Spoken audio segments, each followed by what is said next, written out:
Fraud and cybercrime are evolving threats that small and mid-sized businesses must be prepared for.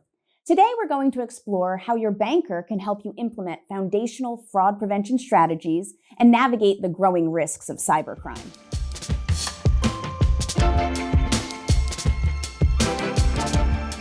Today, I'm joined by Neil McHugh, Managing Director of Deposit Strategy at Univest, and we're going to dive into some foundational fraud prevention strategies that small and mid-sized business owners can implement to really help ensure their long-term security as well as their long-term success. So we know that this is a growing threat and it's not going anywhere. So what are some foundational best practices that every business owner should be considering? First, I just have to emphasize the importance of maintaining a focus on security, fraud awareness, fraud practices in the business in a day-to-day way, and we'll talk about that a little more. But there are a wide range of threats today. There is cybercrime, there is phishing schemes, there are payment fraud. There's lots of ways that fraudsters are attacking various businesses of all shapes and sizes. There really are three areas that I would recommend to focus on. One is prioritizing that culture, having a focus, having a mindset, making fraud management and risk management part of what we do as a business, in addition to the things your business's core mission is. Second being implementing layers of control. And I know that that sounds a lot easier than it is in practice, but the more layers of control that you have, the safer you are, the more it mitigates the potential risks. And lastly, protecting info. And that can be your passwords, that can be checks, protecting that information that someone can use to conduct a fraudulent event against you and making sure you have good practices there. I fully acknowledge that designing and implementing these practices is not easy. It is a challenge for businesses of all shapes and sizes, especially those small to medium-sized businesses that are focused on running the business, managing their staff, and so on.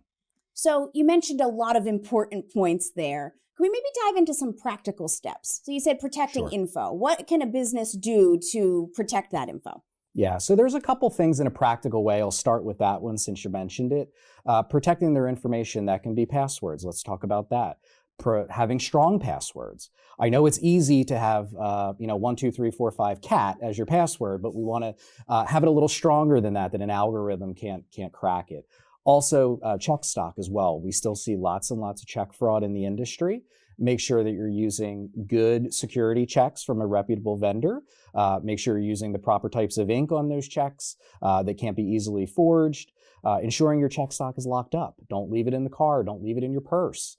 Make sure that it's hard to get if someone were to break into your business, for example.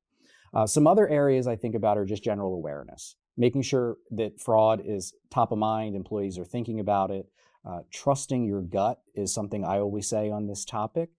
Follow your gut. If something doesn't seem right, it's probably not right, and making sure your employees are thinking that way as well. I also think about monitoring your accounts on a daily basis. We as consumers don't do that.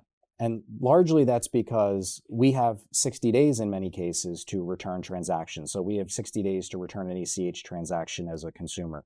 But as a business, we only have 2 days to do that. So the idea here, or the concept here, is that a business is reviewing their accounts every day. It's important that you do that to catch any unauthorized transactions and to be able to properly return them. Last thing I think about from a practical sense are fraud tools. And many banks provide various tools to help manage fraud. Those can range from alerts to things like ACH blocks and filters, ACH positive pay, check positive pay, cyber insurance. There's lots of tools that are available. So every business is unique, has different needs and different situations. So talk to your banker about what is best for you. So let's go back to where you started. You mentioned creating a culture of awareness. So employees really can be an important part of this fraud prevention. What does a business need to consider in this area? I think that employees really serve as the first line of defense and frankly the best line of defense. We can have all the technology in the world, but when an employee sees something, they need to be empowered and feel comfortable saying something, raising their hand, asking the question. There's nothing more powerful than that in an effort to prevent any kind of fraud or security breach. So that is really important. The way that we do that is continuous education. And that could be as simple as talking about fraud in a staff meeting, talking about what's going on in the industry. There's a wide range of free information that's out there from government agencies, from banks, from payment associations. So there's lots of resources that are at our fingertips. We just need to go look for them and to share them with the team and the staff. Another area where your banker can help, as they can help provide and point you to some of these resources that are available. I do need to talk a little bit about business email compromise, which we haven't touched on in detail, because we continue to see the prevalence of this across the industry. And in case anyone isn't aware, this is where a fraudster will gain access to a legitimate email or impersonate someone from the company, send an email requesting that a payment be sent, an urgent payment be sent to this account or pay this supplier, when in reality, the whole thing is a fraud scheme. We continue to see this happen. We continue to see companies fall for this and employees fall for this. A couple things I'll mention here. One, layers of control. Dual authority help prevent some of these things because it gets extra eyes on the situation. And we really do need to trust our gut. In most of these cases, in my experience, after the fact, the employee says, I knew something was wrong. I knew something didn't feel right, but I did it anyway. But unfortunately, it's after the payment's been sent and the money's gone. Thank you so much for that insight. It really seems like it's vital to have your employees engaged in fraud prevention, knowing to be on the lookout and how to be involved. Also, from all of your insight, it seems like it's important that you have the right team of advisors, keeping you informed, because as a business owner, you're doing so many other things. So you need to lean on that team so that you can really be able to focus on the right areas of fraud prevention. And your banker can certainly be one of those trusted advisors. So thanks so much for the great insight today. Protecting your business from fraud is no longer optional, it's essential.